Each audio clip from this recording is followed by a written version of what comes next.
શ્રી સહજાનંદ વિદ્યા સંકુલ વડતાલમાં હું આપ સૌનું સ્વાગત કરું છું.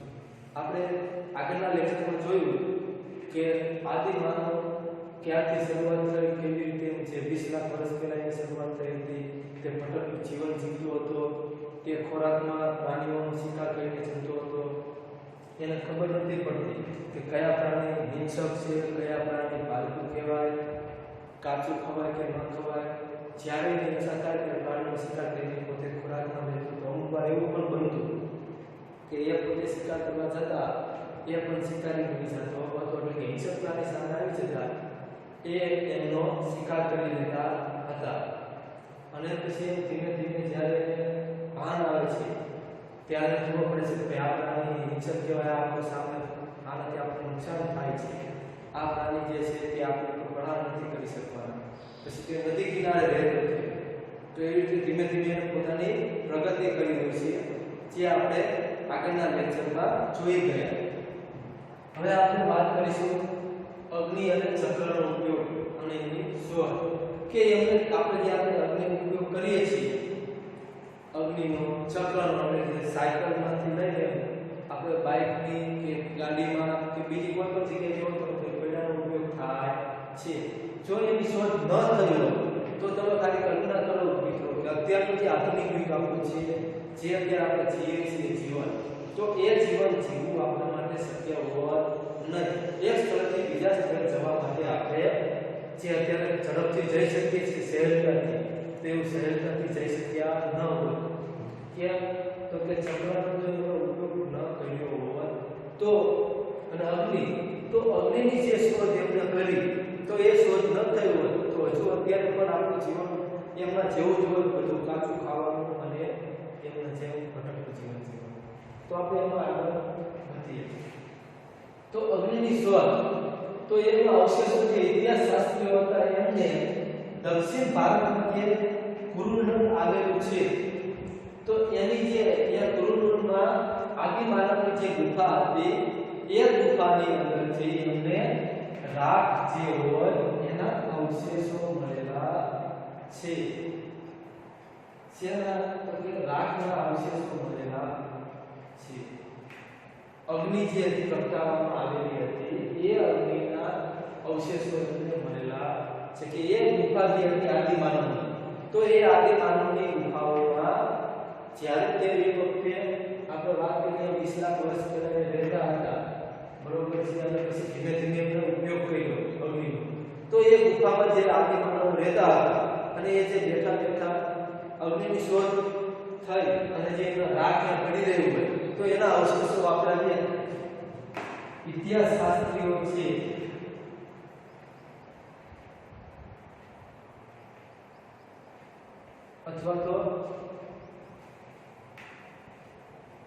અથવા ઇતિહાસ શાસ્ત્રી ન હોય તો પુરાતત્વવિદો જે છે એમને શું કરી છે, શોધ કરી છે, તો એના અવશેષો મળ્યા છે.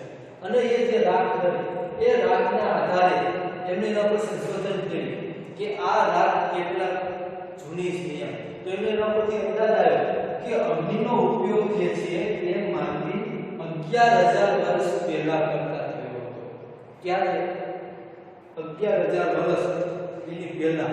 કે ભાઈ માનવી બેઠો છે હાથમાં પથ્થર, એવું માનવામાં આવે છે કે જ્યારે માનવી જે છે આદિ માનવ એ પોતાના શિકારની શોધમાં હોય છે, ખોરાકની શોધમાં ભૂખો હોય છે, એટલે હાથમાં આપણે જેમ મળી ગયા આગળ કે શિકાર કરવા માટે પથ્થરનો ઉપયોગ કરતો હતો, પથ્થરના પીસના અત્યારે બને, તો એની પાસે એક પથ્થર બે હોય છે, બરોબર. તો એ પથ્થર લઈને બેઠો હોય છે અને શિકારની રાહ જોઈ બેઠો છે કે કોઈ પ્રાણી આવે તો હું એને હમણાં પથ્થરનો ઘા કરીને એને મારી નાખું, એને ખોરાક તરીકે ઉપયોગમાં લઉં.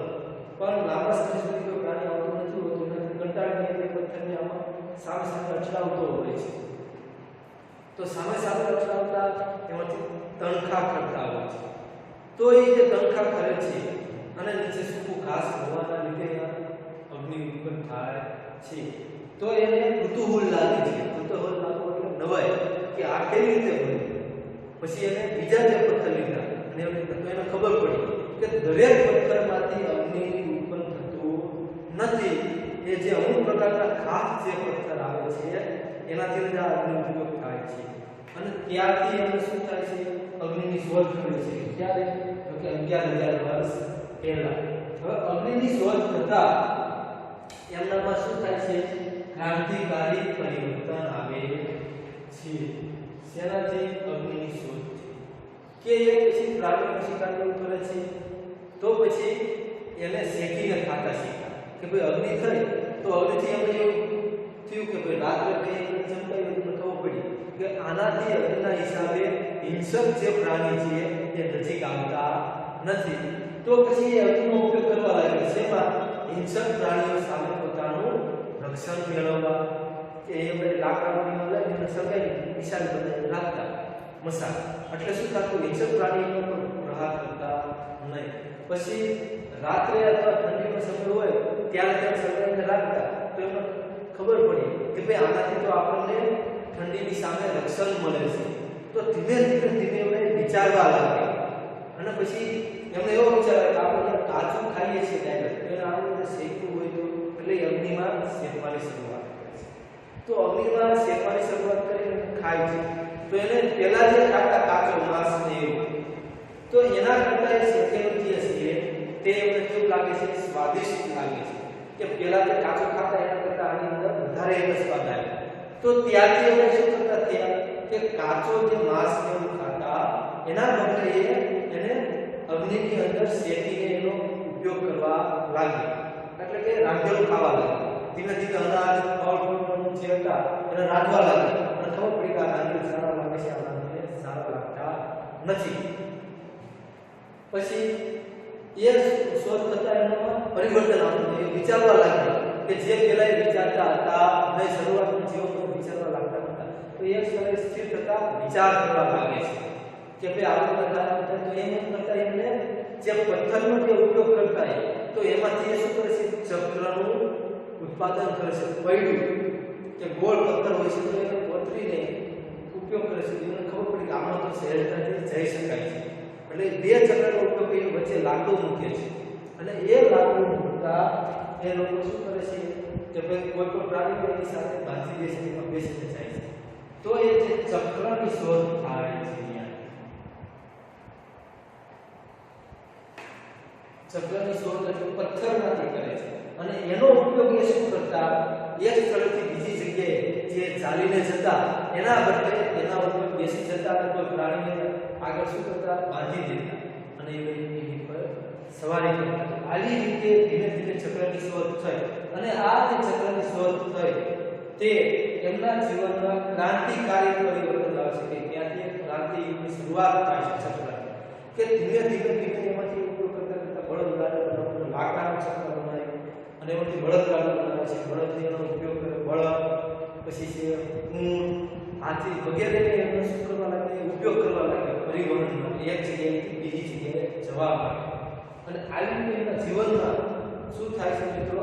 તો કે ધીમે ધીમે એવું પરિવર્તન આવતું જાય છે. હવે બદલાતું પર્યાવરણ કે ભાઈ આપણે જોયું તો અમુક લાંબા સમયગાળા પછી પર્યાવરણ જે છે એટલે કે આપણી આજુબાજુનું આબોહવા જે છે તેમાં પરિવર્તન આવતું જાય છે. તો 12,000 વર્ષોની પહેલા શું થયું? વિશ્વનું જે તાપમાન હતું, વાતાવરણ એની અંદર વ્યાપક પરિવર્તન કે આખા વિશ્વનું જે હતું ક્યારે 1200 વર્ષ પહેલા આખા વિશ્વનું જે વાતાવરણ, આખી પૃથ્વી ઉપરનું જે વાતાવરણ હોય છે એની અંદર વ્યાપક એટલે કે મોટા પ્રમાણમાં પરિવર્તન એટલે કે ફેરફાર થાય છે. જે પહેલા જે વાતાવરણ હતું ધીમે ધીમે શું થઈ ગયું? પરિવર્તન આવી ગયું. એટલે દુનિયાના અનેક ક્ષેત્રોની અંદર તાપમાનમાં વધારો થઈ ગયો. આ જે પર્યાવરણમાં વાતાવરણમાં જે પરિવર્તન આવ્યું એના હિસાબે શું થયું? તાપમાન વધવા લાગ્યું. હવે તાપમાન વધતા વિશ્વના અનેક ક્ષેત્રો, વિશ્વ કે દુનિયા એના કેટલાય ક્ષેત્રોની અંદર વનસ્પતિ અને ઘાસના ક્ષેત્રો ઉભા થયા. એની અંદર વનસ્પતિ ઉગવા લાગી, ઘણી બધી નવી અને ઘાસ ઉગવા લાગી. હવે જ્યાં ઘાસ ઉગવા લાગ્યું તો એનો ફાયદો જે છે એ આ આદિ માનવોને થવા લાગ્યો. કેવી રીતે? કે ઘાસ અને વનસ્પતિ ઉગતા તેની સાથે સાથે તૃણાહારી પ્રાણીઓની સંખ્યા વધે છે. હવે તૃણાહારી પ્રાણીઓ એટલે શું? તો કે તૃણાહારી પ્રાણી એટલે જે ઘાસ વનસ્પતિ ખાય છે તેવા પ્રાણીઓ. તો વનસ્પતિ અને ઘાસના ક્ષેત્રો ઉભા થાય છે તો તેની સાથે શું થયું? તૃણાહારી પ્રાણીઓ વધવા લાગ્યા. હવે તૃણાહારી પ્રાણી વધતા આપણા આદિમાનવ જે હતા એટલે શિકાર કરવા માટે દૂર જવું પડતું, કે દૂર જવાનું શું થઈ જાય છે? સમય. અને આ તૃણાહારી પ્રાણીઓ જે છે એમાં હરણ, સસલા વગેરે જે પ્રાણીઓ હોય છે એ વધવા લાગે છે અને એ ઘાસ ખાવા માટે અહીંયા આવવા લાગ્યા અને એનાથી આવા આદિમાનવો અહીંયા શિકાર તરીકે ખાતા થયા અને એનો ફાયદો થાય છે. અને આની સાથે ઘાસની સાથે સાથે એની રીતે અનાજના પણ જે પાકો હોય છે એ ઉગવા લાગે છે. હવે એ જે પાકો ઉગતા શું થયું? તો કે સ્ત્રી પુરુષ અને બાળકો જે હતા એ કે જ્યારે ભૂખ લાગતી, આપણે આગળ જોયું કે ભૂખ લાગે ત્યારે તેઓ શિકાર કરવા જતા, પોતાની પાસે સંગ્રહ કરી રાખતા નહીં, તાજું ખાવાનું સંગ્રહિત રાખવાનું. જ્યારે ભૂખ લાગે એ વખતે ખોરાકની શોધમાં જવાનું. તો એના બદલે શું થયું? સ્ત્રી પુરુષ અને બાળકો અનાજના જે દાણા હતા એ એકત્રિત કરવા લાગે છે, ભેગા કરવા લાગે છે પોતાના માટે. કે આ વનસ્પતિ ઘાસ જેવું તો એ અનાજ ફળ ફ્રૂટ જેવું એ સુકી રીતે જે ઉગતા એને ભેગા કરવા લાગે. કે આ રોજ રોજ ક્યાં જવું? ભૂખ લાગે ત્યારે દોડવું પડે. તો કે એના કરતા આપણે સારું કે ભેગું કરી રાખે કે જ્યારે ભૂખ લાગે ત્યારે એમાંથી આપણે ખાઈ તો શકાય. તો એ વિચાર શક્તિ એની વધવા લાગે છે અને ભેગું કરવા લાગે છે. તો આવી રીતે ધીમે ધીમે આપણા ભારતના આખા વિશ્વમાં કૃષિની શરૂઆત નદી કિનારે થઈ. ક્યાં શરૂઆત થઈ? તો કે નદીના કિનારે ધાન્ય પાકો ઉગાડવા લાગે છે.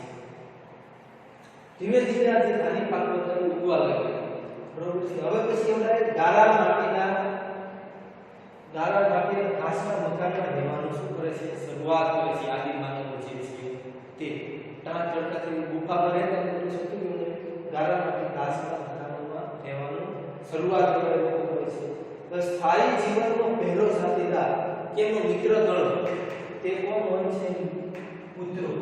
કે એ જ્યારે ભટકતું જીવન જીવતા હતા અને સ્થાયી જીવનથી એક જગ્યાએ રહેવાની શરૂઆત કરી તો એમનો જે મિત્ર હોય છે સાથે રહેતો છે પેલા સૌપ્રથમ કૂતરો હોય છે. કૂતરો જે અત્યારે આપણે પાળીએ છીએ ઘરમાં તો એવું નથી કે અત્યારે આપણે આધુનિક યુક્તિ કૂતરાને પાળીએ, પણ આદિમાનવોની સાથે પણ શું હતું? કૂતરો પહેલેથી સાથીદાર હતો કે જે વર્ષોથી ચાલ્યો આવે છે. પછી તેની સિવાય એમના લોકો પાલતુ પ્રાણીઓમાં ઘેટા, બકરા, ગાય, ભેંસ, ઊંટ વગેરે પ્રાણીઓ શું થાય છે? પરિચિત થાય છે અને એમને એમનાએ પાળવા લાગે છે. અને પછી ધીમે ધીમે પાલતુ પ્રાણીઓ રાખતા પોતાની પાસે આવવા ગાય, ભેંસ તો એવું થતું કે હિંસક પ્રાણીઓ જ્યારે આવતા તો એ હિંસક પ્રાણીઓ જે છે તે એ જે પાલતુ પ્રાણીઓને રાખ્યા હતા એ પાલતુ પ્રાણીઓએ શિકાર કરી લીધા.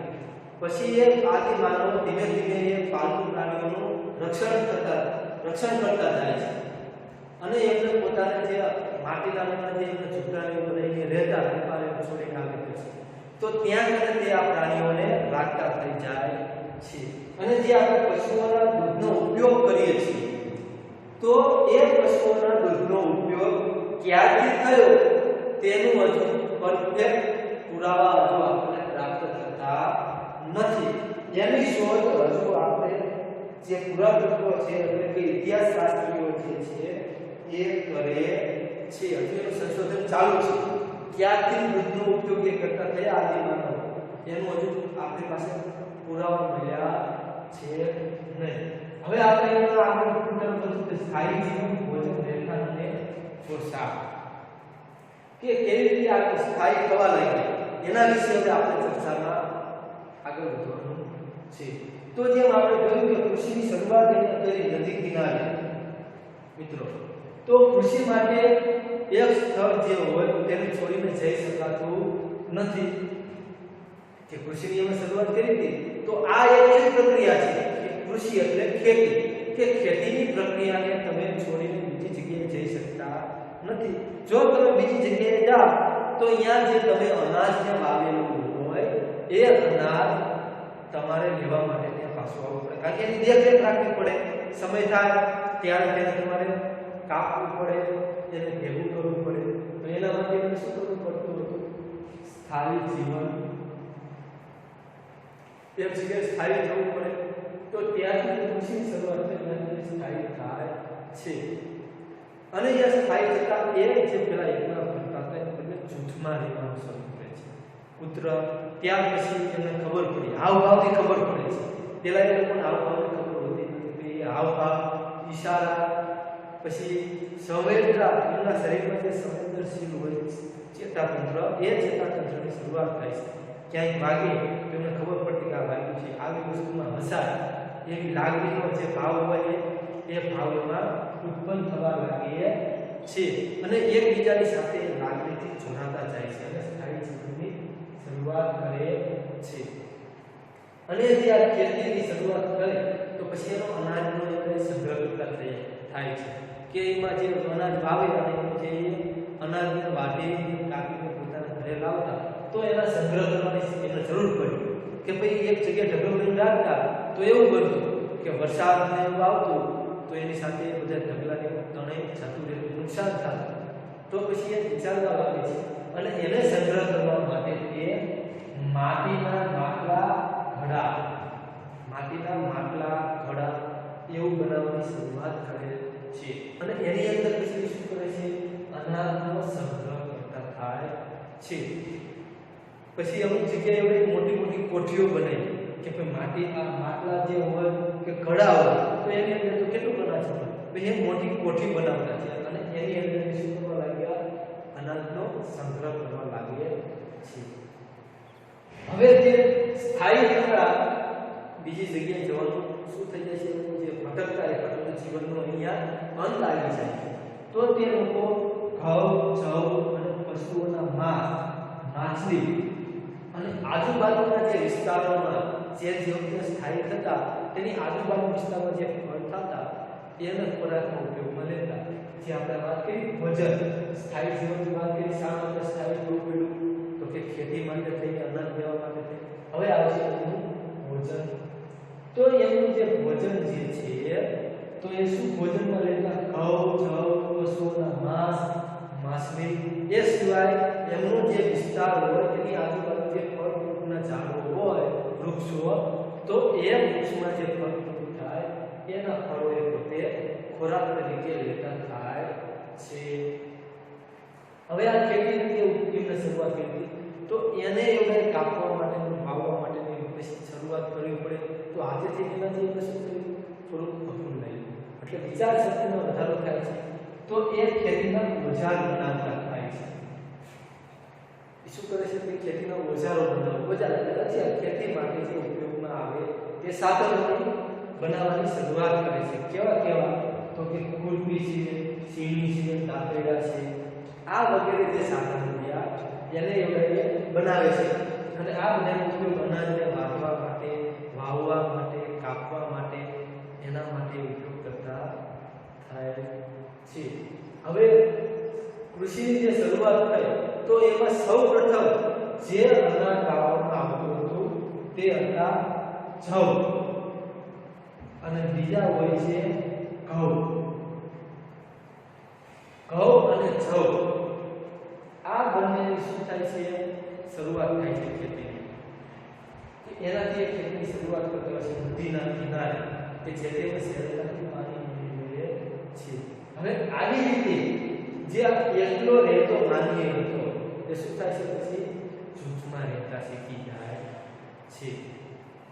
હવે આપણે રહેઠાણની વાત કરીએ મિત્રો, બરોબર છે કે રહેઠાણ, તો એ રહેઠાણ જે હતા એ મહેરગઢમાંથી મળી આવે છે કે જે આપણો પુરાતત્વવિદો છે એમને એની શોધ કરેલી છે કે ભારતના કયા સ્થળે તેઓ રહેતા હતા. તો આપણા પુરાતત્વવિદોએ અમુક સ્થળો શોધી કાઢ્યા છે. કયા? તો કે રહેઠાણ, અનાજો, ઓજારો, કયા પ્રાણીઓની સાથે રહેતા હતા.